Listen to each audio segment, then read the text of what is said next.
ভারতের উজানের বৃষ্টি এবং সিলেটে টানা বৃষ্টিতে সুরমা, কুশিয়ারা ও সারি নদীর পানি ৫টি পয়েন্টে বিপদসীমার উপরে বইছে। এতে আবারও বন্যার আশঙ্কা করা হচ্ছে।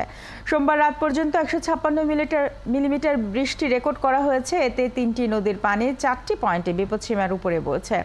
আবহাওয়া অফিস বলছে সিলেটে আরও ৫ দিন এমন বৃষ্টি থাকবে। আর পানি উন্নয়ন বোর্ড বলছে টানা ২ দফার বন্যা এখনও রয়েছে।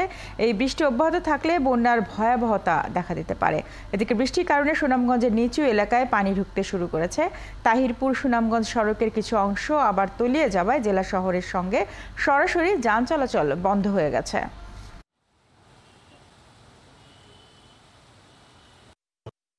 দুই দিনে চেরাপুঞ্জিতে প্রায় ৫০০ মিলিমিটার বৃষ্টিপাত হয়েছে এবং ভারী বৃষ্টিপাতের কারণেই কিন্তু সিলেটের নদ নদীর পানি দ্রুত বৃদ্ধি পাচ্ছে। তো আমরা আশা করি যদি চেরাপুঞ্জিতে বৃষ্টিপাতের পরিমাণটা কমে যায় তাহলে সিলেটের পানির সমতল আস্তে আস্তে আবার নেমে আসে। কিন্তু আগামী ৪ থেকে ৫ দিন যদি একইভাবে বৃষ্টিপাত হয় চেরাপুঞ্জিতে তাহলে এই পানির আকারটা, বন্যার আকারটা আরও ভয়াবহ আকার ধারণ করতে পারে। বৃষ্টি ও বন্যার খবর জানাতে সিলেট থেকে যুক্ত হচ্ছেন সহকর্মী সাকিব আহমেদ মিঠু এবং সুনামগঞ্জ থেকে শামস শামীম। প্রথমে সিলেটের খবর জানবো। মিঠু, আজকে আবহাওয়া পরিস্থিতি কেমন? বৃষ্টি কি আজকেও হচ্ছে? আর নদ নদীর কি অবস্থা? কোন কোন এলাকা প্লাবিত হয়েছে? এছাড়া টানা বৃষ্টি হচ্ছে সিলেটে, সেক্ষেত্রে নগরীর কোথাও জলাবদ্ধতা দেখা দিয়েছে কিনা?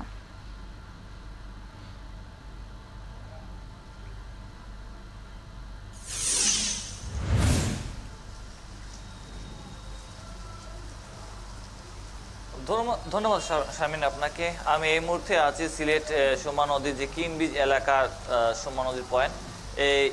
ঠিক এই জায়গায় এই মুহূর্তে এখনও কিন্তু বিপদসীমার উপরে পানি যায়নি, তবে ছুঁই অবস্থায় আছে।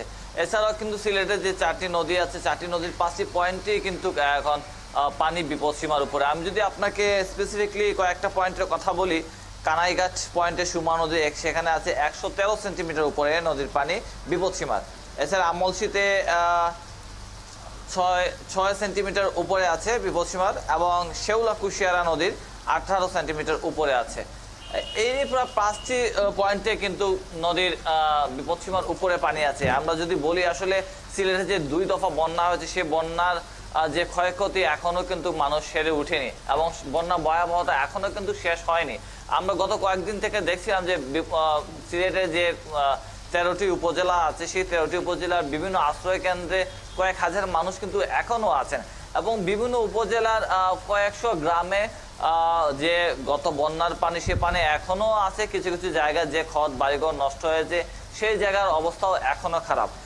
এই মুহূর্তে যে অবস্থা হচ্ছে, গত আবহাওয়া অফিস যেটা বলছে, আজকেও কিন্তু সারা সকাল থেকে গভীর রাত থেকে আসলে বৃষ্টি হচ্ছে, এখনো বৃষ্টি হচ্ছে।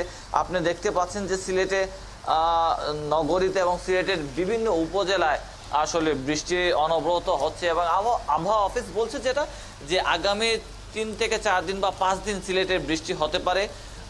এই বৃষ্টি আসলে মোটেও সিলেটের জন্য সুখর নয়, কারণ আপনি জানেন যে আমরা সিলেটের মানুষ আশা করছিলেন যে বৃষ্টি থেমে যায়, রোদ যদি আকাশে উঠে, তাহলে কিন্তু এই যে বন্যা, গত ২ দফা বন্যায় পরিস্থিতি যে খারাপ হয়েছিল, মানুষের যে ঘরবাড়ি নষ্ট হয়েছিল, কৃষিক্ষেত নষ্ট হয়ে গিয়েছিল, সেগুলো হয়তো শুকিয়ে যাবে এবং তারা আবারও কাজকর্মে স্বাভাবিক জীবনে ফিরে যেতে পারবেন। কিন্তু এই যে পরিস্থিতি শুরু হয়েছে, টানা বৃষ্টি, অনবরত বৃষ্টি শুধু সিলেটে নয়, ভারতের উজানে চেরাপুঞ্জিতে আপনারা জানেন যে মূলত যে সিলেটের বন্যার কারণ হয়ে দাঁড়ায় সেটি হচ্ছে গিয়ে উজানের ঢল, যেটি হচ্ছে ভারতের চেরাপুঞ্জির মেঘালয় রাজ্যে যে বৃষ্টিটা হয়, সেই বৃষ্টির কারণে কিন্তু সিলেটের নদ নদীর পানি বেড়ে বিপদসীমার উপরে চলে যায় এবং সেই পানি সিলেটের যে ১৩টি উপজেলার বিভিন্ন এলাকায়, বিভিন্ন গ্রামে ঢুকে যায় এবং বন্যার সৃষ্টি হয়।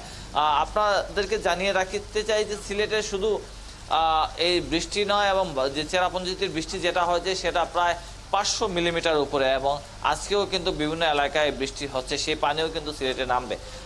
একটা বিষয় জানিয়ে রাখি, সিলেটের মানুষ আসলে যেটা ভাবছিলেন যে হয়তো যদি স্বাভাবিক জীবনে ফিরতে পারেন তাহলে আসলে যে অভাব অনটনটা সিলেটে দেখা দিয়েছিল বিভিন্ন বন্যা কবলিত এলাকায়, সেটা আসলে তারা একটু ঘুচিয়ে নিতে পারবেন যদি কাজে ফিরেন। পানি উন্নয়ন বোর্ড যেটি বলছে, আসলে তারা আশা করছিলেন যে যদি বৃষ্টি কমে যায় তাহলে যেমন নদীর পানি নামবে, যার ফলে বন্যা পরিস্থিতি স্বাভাবিক হবে। যেহেতু বৃষ্টি হচ্ছে, নদীর পানি বাড়বে এবং বন্যার শঙ্কাও করছেন অনেক। আপনি থাকুন আমাদের সাথে। মিঠু, সিলেটের বন্যার খবর জানছিলাম আপনার কাছ থেকে। আমরা একটু সুনামগঞ্জের খবর জানবো। আছেন আমাদের সাথে সহকর্মী শামীম। শামীম, জেলায় আজকে কি বৃষ্টি হচ্ছে, আর নদ নদীর পানি বাড়ার কি খবর আছে?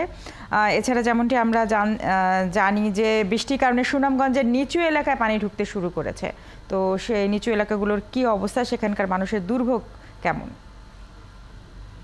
শারমিন, আমি এখন দাঁড়িয়ে আছি সুনামগঞ্জ তাহিরপুর সড়কের লালপুর এলাকায়, যে সড়কটির বিভিন্ন জায়গায় অংশ ডুবে আছে নদ নদীর পানিতে। সুনামগঞ্জ পয়েন্টে সুরমা নদীর পানি এই মুহূর্তে 32 সেন্টিমিটার উচ্চতায় প্রবাহিত হচ্ছে। একইভাবে সাতক পয়েন্টেও পানি বিপদসীমার উপরে আছে এবং সীমান্ত নদীর জাদুঘাটার পানিও বিপদসীমার প্রায় 100 সেন্টিমিটার উপরে আছে। আর আমরা খোঁজ নিয়েছি, বৃষ্টিপাত, প্রবল বৃষ্টিপাত হয়েছে, ভারী বর্ষণ হয়েছে মেঘালয়ে এবং সুনামগঞ্জে। এই উজান এবং বাটির ভারী বর্ষণের ফলে আসলে সুনামগঞ্জে বন্যা পরিস্থিতির সৃষ্টি হয়েছে। আমি জেলা প্রশাসকের সঙ্গে কথা বলেছিলাম, তিনি জানিয়েছেন বিশ্বম্বরপুরে প্রায় শতাধিক পরিবার আশ্রয় নিয়েছে এবং তাদেরকে সহায়তা দেওয়ার জন্য তিনি উপজেলা প্রশাসনকে নির্দেশ দিয়েছেন। আর নদ নদীর পানি বৃদ্ধি বা নিম্নাঞ্চল প্লাবিত হওয়ার যে বিষয়টি আপনি বলেছেন, আসলে নিম্নাঞ্চল প্লাবিত হওয়ার আগেই পাহাড়ি অঞ্চল প্লাবিত হয়। সুনামগঞ্জ সদর, বিশ্বম্বরপুর, দোয়ারা, সাতক যে সীমান্ত এলাকা আছে সেই এলাকাগুলো আগে প্লাবিত হয়, কারণ সুনামগঞ্জের দক্ষিণ এবং পূর্বাঞ্চল যে এলাকা দিরাই সাল্লা ওই এলাকার পড়ে যায়। এর কারণ হচ্ছে পান্ডারখান নামে একটি বাঁধ আছে, সেইভাবে বন্ধ করে দেওয়া হয়েছে। যে পানি, পাহাড়ি ডোলের পানি আগে 60 ভাগ পানি দেখার হাওয়ার হয়ে, কুশিয়ারা হয়ে, ইট্টা মিটামন হয়ে মেঘনায় চলে যেত, কিন্তু সেই পানির প্রতিবন্ধকতার কারণে আসলে এখন পুরা 100 ভাগ পানি সুরমা নদী ধারণ করে, যার ফলে ওই এলাকায় বন্যা পরিস্থিতির সৃষ্টি হয়। আমি যদি একটু দেখাই তাহলে আপনি দেখতে পারবেন সুনামগঞ্জ তাহিরপুর সড়ক, এই সড়কের বিভিন্ন অংশে পানি থাকছে। পানির কারণে আসলে মানুষের এই প্রান্তরের যে মানুষজন আছে, মানুষের সরকারিও এবং চলাচল নিয়ন্ত্রিত হচ্ছে।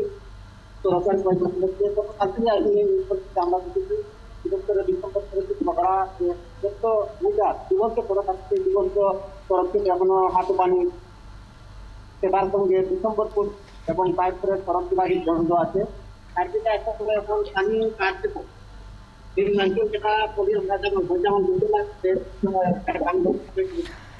শামীম, সুনামগঞ্জের বৃষ্টি ও বন্যার খবর জানছিলাম আপনার কাছ থেকে। খবর রাখতে থাকুন, নিশ্চয়ই পরবর্তীতে আবারও যুক্ত হব।